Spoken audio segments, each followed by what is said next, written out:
Systemic candidiasis yeast infection natural treatment and herbal remedies. Systemic candidiasis occurs when Candida damages the tight lining of the intestine and escapes into the blood and then into the organs. Some doctors say it does not get into the blood or the organs, that it is the poison it produces as its own metabolic waste products which do. Others, especially alternative medicine doctors, say it does and try to prove this point with blood slides in dark field microscopy probes which slow while patches in the blood as Candida population. In such slides, the red blood cells are fewer than normal, irregularly shaped and sluggish. Many regular doctors do not trust the diagnostic tool.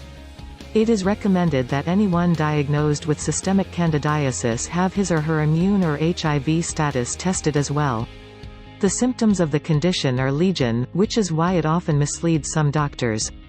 These symptoms include persistent fatigue, constipation, diarrhea, colitis, abdominal pain, rectal itching, kidney and bladder infections, muscle pain, arthritis, canker sores, congestion, cough, headaches, numbness or tingling in the limbs, poor memory and concentration, mood problems, depression and anxiety, chronic skin rashes, genital or toenail fungus, allergies.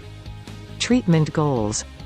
Treatment objectives should include but not limited to: elimination of the Candida overgrowth, restoration of the friendly bacteria's population, boosting of immune function, repair of any cellular damage, cleansing of the blood stream and recomposition of the blood, oxygenation of the blood.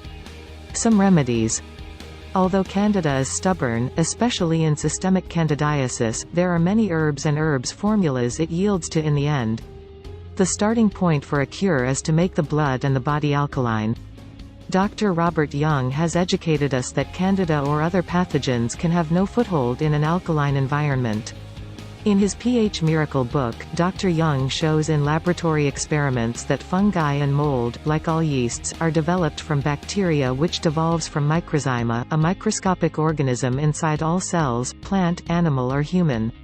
The microzyma is inactive in alkaline environment but devolves into bacteria, then yeast and mold in increasing degrees of acidosis, and evolves as acidosis decreases.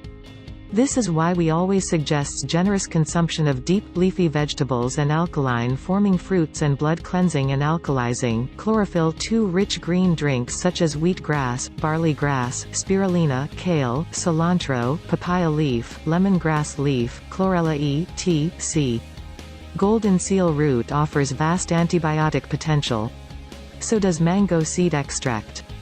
In the Amazon, a group of herbs from tree barks and herbs which successfully protect themselves against fungi has been packaged proprietarily as Amazon AF against Candida, fungi and yeast. Propolis from the bee is good, too. So, is colloidal silver. Garlic cannot be neglected in the Candida diet. Ransom, or wild garlic, which is more powerful than the garlic we often see around, is well recommended. Activated charcoal has a special role to chelate toxins and germs out of the intestine. Zinc is needed for immune boosting and healing. It goes with vitamin C. The alkaline-forming vitamin C is preferred to the purely ascorbate form because high dosages are required. Amla, or also called amalaka or Indian gooseberry, has 15 times more vitamin C than lemon juice. Another wonderful remedy to trust is grapeseed extract. Echinacea, too, has a place. Some producers combine it with golden seal root. We suggest they be separated because golden seal root ought to be stopped after 7 days for a 7-day break and continued for another 7 days in all off and on cycle for 3 months. During the holiday, an antibiotic vacuum should not arise so the Candida does not resurge. Pau D. Arco, caprylic acid, Supreme Immune Booster, a proprietary formula, oregano oil, the peppermint family of herbs. After successful herbal treatment, cell salts and probiotic-friendly bacteria should be introduced to reconstitute the body. For more research-based home remedies and natural health tips, subscribe to the channel. Follow us on Facebook at Natural Herb Cures and Twitter at Natural Herb Cure.